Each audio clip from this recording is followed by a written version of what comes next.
Hey there, and welcome to today's video. Today my arm is my tripod, so hopefully there won't be too much wobbling. I do apologize in advance for any of that throughout the video. So today is all about over-organizing, and I've talked to a lot of moms who, I feel like there's two extremes. Either nothing is organized, and in order to find anything, kids throw out everything. My kids do this with our dress-up trunk.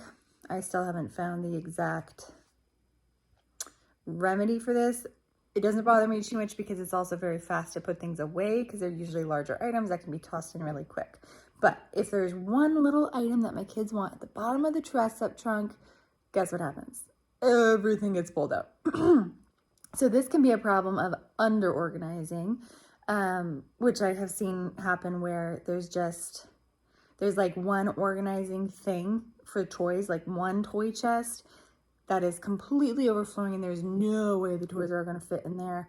Or the flip side, I remember when we were little, my mom tried this once and then none of us really stuck to it. But Legos, she got these drawer systems, like itty bitty drawers, right? Because Legos are itty bitty.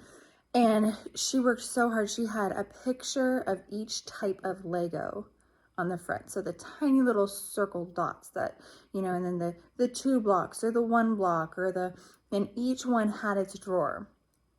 It did not last long because even though we were a little bit older, we simply weren't willing to sit there and reorganize to that extent. So back into our old popcorn tins they went. Anybody else use this for toy storage? I even had one still for my kids for a while. Those were the days, Christmas popcorn, the 3 different kinds. And then you were really picky when we picked out our popcorn. We were really picky because we knew the tin was going to be ours for the year for toys or whatever we wanted to put stuff in. Anyway, maybe I should go back to that with my kids, but regardless, anyway, that's way off track. Over-organizing. So over-organizing, under-organizing, both of them can be problems.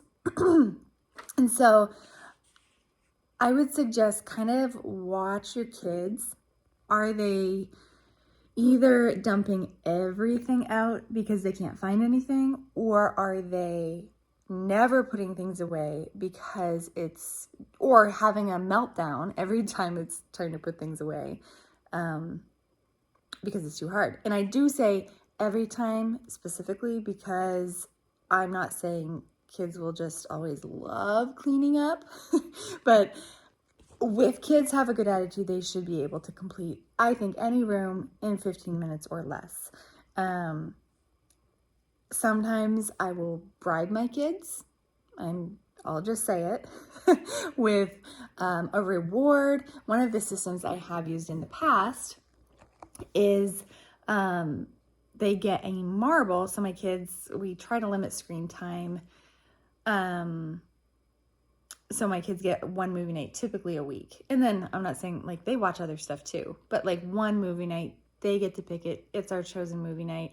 Other than that, it's like stuff from Discovery Channel or whatever, school or whatever. But anyway, to earn their movie, they have to get a certain number of marbles. We've kind of gone off the trail or whatever with this one for a while. Because my kids were like, let's just try having movie nights with we have to earn it. I was like, okay, we'll try it. But you have to do what I say for cleaning up with a good attitude in order to keep that system, But when we were struggling, the kids had to get 10, and then I raised it as they got older to 12 marbles a week before their movies. So they each could earn marbles. Older kids that could actually pick movies. They each could earn marbles. Usually a room was a marble for each of them. A good attitude in school, because we homeschool, that could be a marble. Practicing piano with a good attitude, that could be a marble. So that's one way I bribe them. Another is sometimes I'll say, like, if you do this, then you get an extra treat for the day or something like that. But anyway, good attitudes do help. And my kids can now clean any room in 15 minutes or less.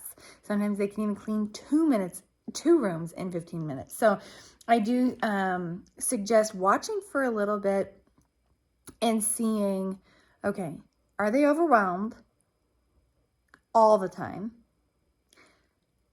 Or are they just dumping things out all the time? And either of those are the extremes we want to avoid. So here's a couple suggestions I have. The bin is the limit. So if it doesn't fit in the bin for that type of toy, it's not going to stay. Or what I like to do is say, we're going to put everything we love in first, everything we absolutely love and don't want to leave behind. That goes in first. And then we're going to evaluate the other things. And if there's something we still love, maybe it needs a different home. Because we talk like that. I always say, where's the toys home? And my son just got a later Christmas present. And I told him, like, you got to find a home for those, because I kept finding them on the floor or wherever. And so I said, you got to find a home. They've got to have a home, because otherwise they don't get put away. So the bin is the limit. Or maybe it needs a different bin, a different category that it fits in. And then make broad categories, broad enough that, like the Legos, not the itty bitty tiny pieces, that's going to overwhelm. So like my kids have 3 Lego bins on top of my hutch that the Legos just go in. And we do try to separate the Mega Block Legos from the loose Lego pieces from the built Legos. Aren't they Mega Blocks? They were those girl ones. And it's Mega Blocks. They were the girl ones that were a little bit cheaper. Anyway, I had them growing up, and now my kids have them because I gave them to them. But we do have 3 categories that we kind of try to separate them into when they go away. But that's it. Just there's 3 categories within Legos. And then I have a game basket in the living room. I have a Polly Pockets and Hot Wheels basket with any tiny little animals or tiny little things that they have, because they build a town with those. And then I have a train basket with building blocks and mega tiles and anything that's kind of building-ish. I put those in those baskets. Then we have the doll for my daughter. That all goes up above her head. You might have seen that mess in last week's video, and that usually stays pretty messy because she's always playing with it. But none of them are willing to sleep on the top bunk, so that is her doll's area, her 18-inch doll's area. Then we have the dress-up trunk. Then we have the kitchen stuff. And anything that will be played with those toys, that's their category. And that's just kind of how I've loosely separated it in our house. And then, of course, there's the Paw Patrol and everything that is that little character's size. They have their own home, too. And that leads me to my next point. Everything has a place. It has a home. It has a place. Kids can't put toys away if there's not a specific place to put toys away. Then their home becomes the floor. And I will tell you what, I stepped on a toy, I want to say 3 days ago, and I still have a bruise on my foot. I am a little bit bitter about it. And I have to say, my ouch was pretty loud because it hurt. And later, I was wondering why my foot hurt, and I looked down, and I was like, no wonder. There's a huge bruise on the bottom of my foot from that crazy toy. And that toy had a home, okay? It just was not at home at that moment. It was in the middle of my kitchen floor. So those incidents will hopefully be lessened if the toys at least have a home. And then toys in different rooms for different times. Our house isn't super big. I think it's 1,400 square feet for 6 people. So it's not huge. So we don't have a toy room. Like we can't really have a toy room at this point. It's just not going to happen.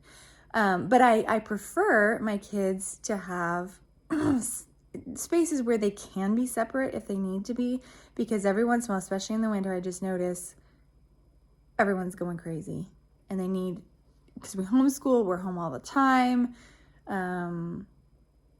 or most of the time, And then they play together a lot. And so every once in a while I'll say, okay, we're going to have our quiet times, because quiet time is in the afternoon. Usually the three oldest get to go to their room and play for a while.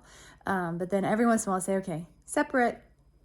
So the toddler's in the baby's room playing with the kitchen. The 4-year-old is in their room playing with Paw Patrol. And the oldest is we did this little closet under the stairs as her little dollhouse room. So having toys in different places is practical for me for lots of reasons, but also it's a lot easier to say, oh, you want to go play in your room? Sure, but clean up the living room first. And so it's like one space at a time can be messy.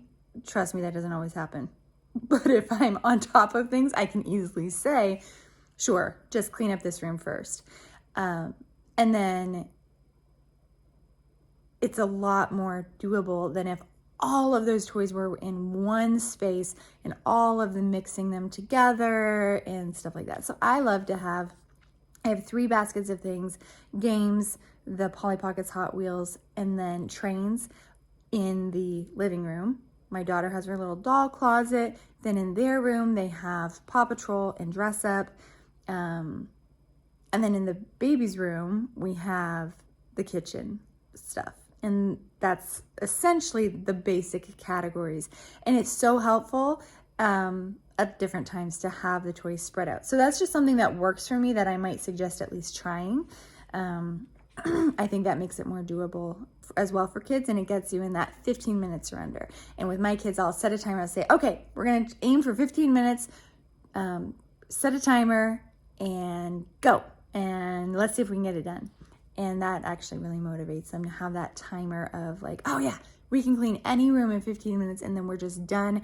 We can take a break before we have to clean the next room or before supper or whatever. So a couple of my suggestions. I hope that was helpful to you.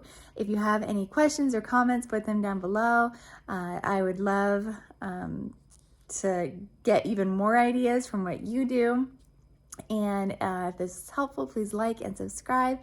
I do have a toy purging guide down below. It includes the tips from all 3 videos so far from January, and it actually includes some from next week's video as well. And I hope that you can download that and that it's helpful to you. And have a great day.